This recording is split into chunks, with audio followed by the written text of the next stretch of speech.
Bonjour, alors aujourd'hui dans cette recette, des palais bretons. Des petits palais bretons, petits ou gros, comme vous voulez, vous allez voir, je vais vous montrer, c'est pas très compliqué. C'est même rapide, c'est une recette rapide. Alors, pour cette recette, il me le faut. Donc, un saladier avec 2 jaunes d'œufs et 80 g de sucre. Et il nous faudra du gros sel, de la fleur de sel, donc je vais y mettre 1, 2 et 3 pincées de fleur de sel. Ici j'ai un peu de levure chimique, ça fera très bien l'affaire, on en a 6 g, un demi-sachet en fait. Ici j'ai 80 g de farine, type 55 classique. On va mélanger tout ça. Alors on pourrait utiliser un batteur électrique, ça irait beaucoup plus vite. Ou alors vous faites comme moi, vous faites ça avec votre petite main. On va ajouter là-dedans le beurre en pommade.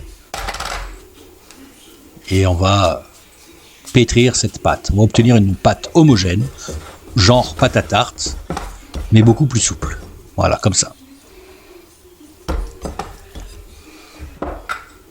Là, on farine pas que ça colle trop. Voilà. Et ensuite, si elle est trop molle, il est bon de la laisser peut-être un petit peu au frigo. Sinon, allez, on étale.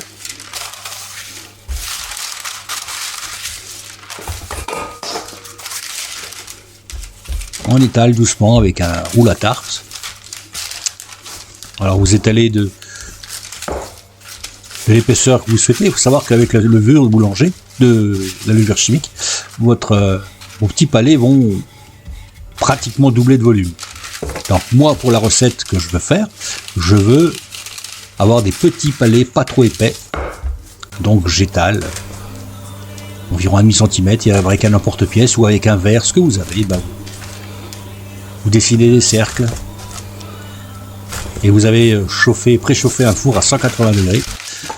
Vous allez les mettre sur une feuille de papier sulfurisé sur une plaque et on va enfourner ça pour un quart d'heure, 20 minutes à 180 degrés. Voilà, un quart d'heure après, ils ont cette couleur là, blonde. Parfait quoi.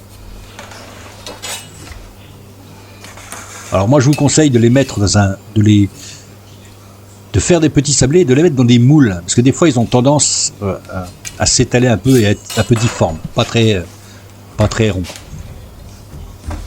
Allez, à vous.